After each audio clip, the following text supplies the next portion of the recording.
अलग मिजाज के लोग हैं।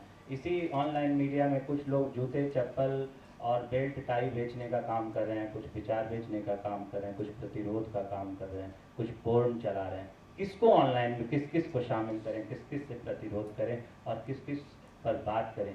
मुझे लगता है कि जिस वेबसाइट की मैं बात कर रहा हूँ, निमेश उसे बहुत गंभीरता से देख रहे हैं। काफ़ी तेज़ी से कई चीज़ें वहाँ मुझे बदलती हुई दिखाई दे रही है। तो निमेश इस ईमानदारी के साथ अपनी बात हम सबसे साझा करें। फोन कर कहा कि इस मामले पर एक सेमिनार होना है और बोलना है, तो मैं बहुत खुश हुआ। खासकर तब जब खबर ये मिली थी सरकारी हलकों से कि इंटरनेट पर सेंसरशिप की कुछ बात हो, तब ज़्यादा खुश हुआ था। और वो इसलिए खुश हुआ था क्योंकि जब ऑनलाइन में शिफ्ट हुआ तो लोगों ने कहा गुरु गड़बड़ कर रहे थे, बड़े बड़े चैनल थे यार, आप क्या कहेंगे? पहले तो बड़े छोड़े होकर कहते थे दोस्त है दिल्ली में, बड़े चैनल में है, बढ़िया है। कहाँ किसमें आ गए?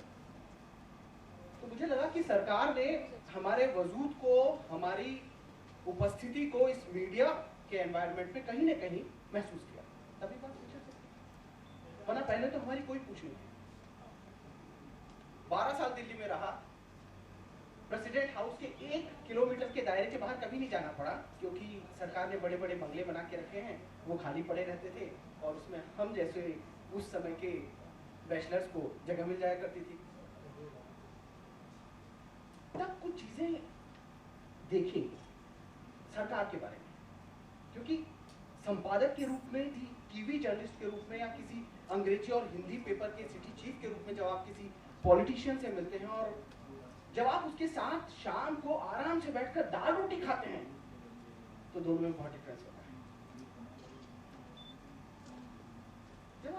जब इस पर चर्चा हो रही थी कि सेंसरशिप होगी, सब कुछ बैन हो जाएगा, तो मेरे अंदर बहुत सारी चीजें घूम रही थी।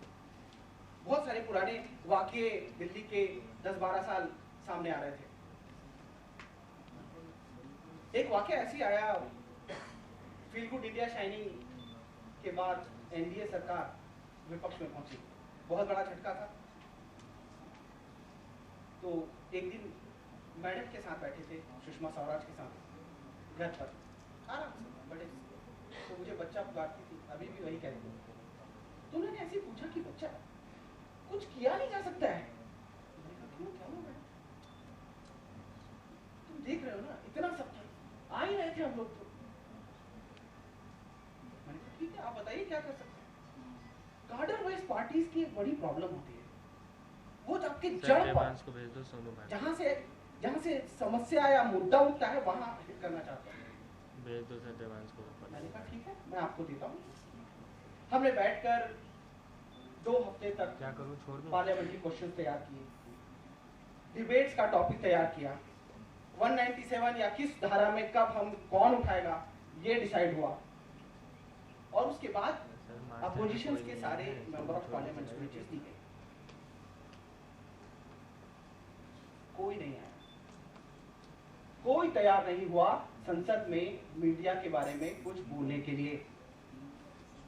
जब पर्सनली उनसे पूछा धीरे से, क्या हुआ भाई साहब, इतना बढ़िया मुद्दा, हीरो बन जाओगे आप, 6 साल में तो आपने कुछ बोला नहीं, इस मुद्दे पर तो मीडिया कवर करेगा ना आपको।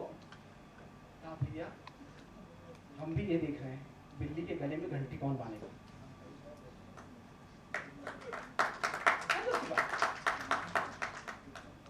जब वो कहते हैं कि सेंसरशिप लगाएंगे, बिल्कुल सर मैं तैयार हूँ, बीइंग एडिटर बिल्कुल मैं तैयार हूँ कि मैं मनमोहन सिंह के खिलाफ कुछ नहीं छापूंगा।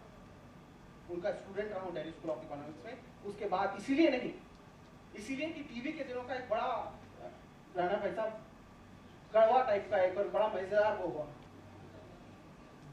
सारी रात नाइट ड्यूटी करने के बाद सुबह सुबह मेरे सीनियर प्रोड्यूसर बौखला हुए थे, तुमको रखा किस लिए है, कुछ लाओ, बिकने वाला लाओ। मैंने कहा सर बिल्कुल। बुलेटिन में से प्रधानमंत्री की बाहर विदेश यात्रा थी, जिनेवा या कहीं पर, मैंने कहा ये हटा रहा हूँ मैं, ड्रॉप की और खबर लगा, बुलेटिन आओ, ऑन हुआ, वो दौड़े दौड़े आया, बहुत मारूंगा निमिष, अभी नौकरी से जाऊंगा। पहली खबर थी मल्लिका शेरावत गुटके में उतरी। कहीं भी जाओ, यहाँ मत खड़ा हो, बढ़िया स्क्रिप्ट थी। यहाँ मत खड़ा हो, गैस तोड़ दूंगा। बॉस का फोन आया, वो है? उन्होंने कहा हाँ सर उसी ने किया है। बोला इसको पहले ही रखना है। कॉल पे जा, नहीं कर रहा कैमरा। चल। एक हफ्ते बाद टीआरपी रिव्यू मीटिंग में मालूम चला कि वो खबर हमारी सबसे ज्यादा चली थी। सरकार को हमको दाल रोटी खाते समय ये बताना होगा कि यदि आप सेंसरशिप की बात करेंगे तो अभी तो हम थोड़ा भी चलाते हैं। मैं प्रधानमंत्री से ज्यादा पूनम पांडे सर्च होती है। कड़वी सच्चाई है, गूगल एनालिटिक्स के मेरे पास डेटा हमेशा आते हैं, रोज आते हैं और 24 घंटे आते हैं और मैं उन्हें देखता रहता हूं। नहीं रोक सकते आप, सब कुछ ऑनलाइन बिल्कुल ट्रांसपेरेंट है। आप कहते हैं टीआरपी पर सवाल उठा सकते हैं, उठाइए, सर्कुलेशन पर उठा सकते हैं, उठाइए, वेबसाइट के उस पर तो बिल्कुल साफ है। लैपटॉप खोलूंगा और नहीं तो उनसे बोलूंगा अपना मोबाइल दीजिए ना, किसी ने गिफ्ट किया होगा, नीचे देखिए। सबसे ज्यादा सर्च में पाकिस्तान होता है, इसलिए प्रधानमंत्री पर मैंने कभी एडिटोरियल नहीं लिखा इतने दिनों में, पर पाकिस्तान और पूनम पांडे पर जरूर लिखा, क्योंकि मुझे हिट्स चाहिए। ये बाजार है, मार्केट है और आप इससे अलग नहीं हो सकते। तो सरकार को ये समझाना होगा कान में धीरे से कि सेंसरशिप की बात करोगे तो निपट जाओगे। अभी जितना छाप रहा है उतना भी छापना बंद कर देंगे। एक चीज और मेरे मन में अभी आए कि ऑनलाइन की जब बात हो रही थी और भविष्य की बात हो रही थी तो कुछ आंकड़े थे, बिल्कुल बाजार के ताजा तरीन आंकड़े और कुछ एक्सपीरियंस। हर न्यूज चैनल में, हर मीडिया संगठन में इंटर्न्स आते हैं। मैंने देखा कि सारे इंटर्न सब सर मर जाएंगे। क्यों? अच्छा मर जाओ तो खाना मत दीजिए। लंच आवर में यहाँ पर काम करेंगे, ठीक है। गर्लफ्रेंड्स के कॉल अटेंड नहीं करेंगे, ठीक है। फेसबुक के बिना नहीं रह पाएंगे। उसकी स्टोरी बनाई, स्पेशल पैकेज बनाया और उसे चलाया और उस पर खूब हिट्स मिले। ये सच्चाई है, ये सच्चाई हमको बतानी पड़ेगी कि युवा पीढ़ी कम से कम 6 घंटे फेसबुक पर होती है। डेटा मैं नहीं कह रहा, आप नहीं कह रहे, आंकड़े कह रहे हैं। आप जानते हैं वो सब चीजें फेसबुक पर होती है। असाइनमेंट्स की शेयरिंग फेसबुक पर होती है, उनकी आधे से ज्यादा पढ़ाई फेसबुक पर होती है। और बीबीएम वाला एक नया फंडा शुरू हुआ, ब्लैकबेरी मैसेंजर। मालूम चला कि वो 24 घंटे ऑन रखना पड़ता है सर। क्यों? 2 बजे रात को यदि किसी के पास असाइनमेंट का कोई आइडिया आ गया तो आप कैसे रोकेंगे?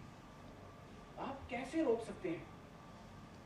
आप गूगल में गुड़गांव में बैठे हुए उस गवर्नमेंट एंड पब्लिक अफेयर अधिकारी, नाम भूल रहा हूं मैं उसका, कभी कभी बात होती रहती है, उसे बुलाकर धमका सकते हैं।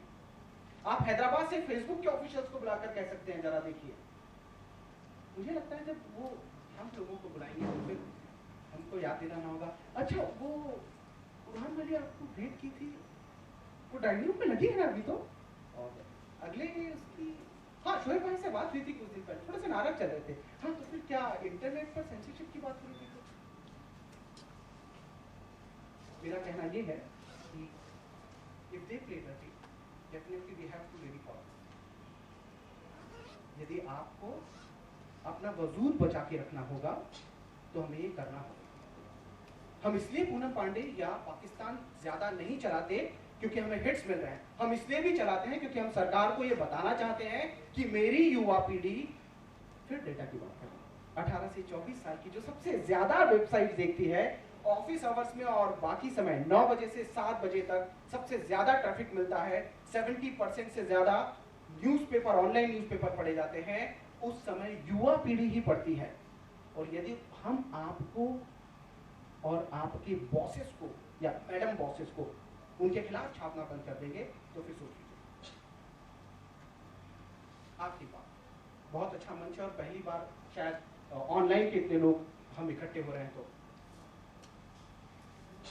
दिल्ली में था तो जब भाई साहब लोगों के साथ बैठते थे तो वो गर्व से बताते थे इस चैनल। अच्छा, फिर सोचा कि रीजनल मार्केट में काम किया जाए क्योंकि बाजार की डिमांड थी कि okay you work in Delhi but you know we want somebody who having the knowledge of emerging market. मैं खड़की जर्नलिस्ट हूँ और मेरे सीनियर्स ने मुझे ये मार्केट नहीं सिखाया, खबर लिखनी सिखाई है। तो इमर्जिंग मार्केट में गए तो मालूम चला वहाँ अखबारों की तूती बोलती है। उस दिल्ली से देहरादून या दिल्ली से भोपाल या दिल्ली से जयपुर के बीच में ऑनलाइन मीडिया का कहीं कोई धमक नहीं थी। सवाल यह है कि टी मन्ना हो या मिस्टर XYZ की सीडी हो, उसने कम से कम सरकार को यह बताया कि मीडिया में एक और चीज होती है जो टेलीविजन और अखबार के परे है और वो पावरफुल है। वो कैसे समझाएंगे? बड़े आसानी से। आपका इंटरव्यू चला, देखा आपने? हाँ, नहीं, मैं उस समय आला कमान की मीटिंग थी या कॉन्स्टिट्यूंसी में था या ये था या वो था। अखबार में आपका कुछ छपेगा तो आप काट कर उसे अच्छे से रखेंगे। उन्हें समझाना पड़ेगा कि ऑनलाइन इतना प्रभावशाली है कि आप जिसे चाहे जब चाहे बता सकते हैं, कहीं भी कोई बात नहीं, एक से तो निपट लेंगे। राजनीतिक है ना, सारे लोग तो वो जानते हैं कि एक से निपट लेंगे। टेलीविजन के अपने एसोसिएशन है। अब जरूरत है कि सारे ऑनलाइन मीडिया से जुड़े लोग एक मंच पर खड़े हों,